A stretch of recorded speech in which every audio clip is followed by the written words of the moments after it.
കേസാണ് ഇവരുടെ പേരിലുള്ളത്. പിന്നെ വേറെ കുറേ കാര്യങ്ങൾ വരുന്നുണ്ട്. പിന്നെ ഇന്നലെ നമ്മളൊരു വീഡിയോ ചെയ്തിട്ടുണ്ടായിരുന്നു. ഇവർ ദുബായിലേക്ക് പെൺകുട്ടികളെ കയറ്റിക്കൊണ്ട് പോയിട്ട് അവിടെ നിന്ന് പെൺകുട്ടികൾക്കുണ്ടായ അനുഭവത്തെ പറ്റിയിട്ട് ഒരു സ്ത്രീ സംസാരിക്കുന്നത് നമ്മളൊരു വോയിസ് ഇട്ടിട്ടുണ്ടായിരുന്നു. ഇനി ഇവർക്കെതിരെ അലിഗേഷൻസ് ആയിട്ട് ആൾക്കാർ വരുവാണെങ്കിൽ തീർച്ചയായിട്ടും വരണം എന്ന് തന്നെ പറയത്തുള്ളൂ. ഇത് മാത്രമല്ല, ഇത് സോഷ്യൽ മീഡിയയിൽ വന്നിട്ട് സംസാരിക്കുക മാത്രമല്ല, ഇവരുടെ പേരിൽ വ്യക്തമായിട്ടുള്ള എവിഡൻസ് ഉണ്ടെങ്കിൽ ഇവരുടെ പേരിൽ കേസ് കൊടുക്കുക തന്നെ ചെയ്യണം എന്ന് ഞാൻ പറയത്തുള്ളൂ.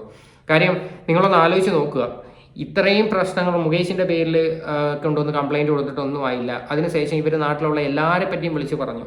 ഈ പറയുന്ന ബാലേന്ദ്ര മേനോനായാലും ബാക്കിയുള്ളവരായാലും എനിക്ക് തോന്നുന്നു ലെനയൊന്നും ഇവർക്കെതിരെ കേസ് കൊടുത്തിട്ടില്ല. ഇപ്പോൾ കേസ് നിലവിൽ കൊടുത്തിരിക്കുന്ന ബാലേന്ദ്ര മേനോനും പിന്നെ വേറൊരു പെൺകുട്ടിയുമാണ് നിലവിൽ കൊടുത്തിരിക്കുന്നത്.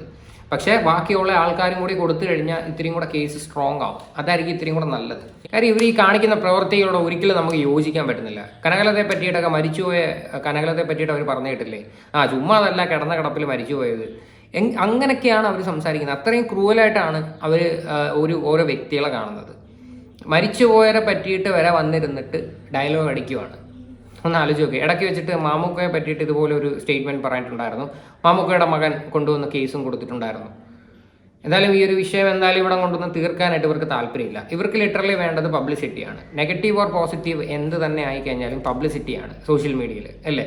പക്ഷെ അത് ചിലപ്പോൾ ഒരു നാറിയ പബ്ലിസിറ്റി തന്നെ ആയിരിക്കും മേ ബി ഇവർക്കൊക്കെ ഇഷ്ടം.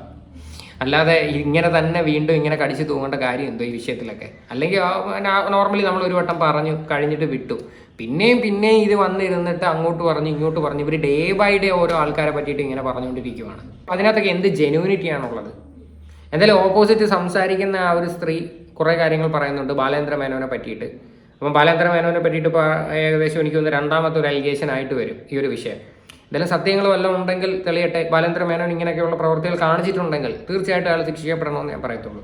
ആ പുള്ളിയുടെ റിയൽ ക്യാരക്ടർ എന്താണെന്ന് ലോകം അറിയണം, അത്രയേ ഉള്ളൂ.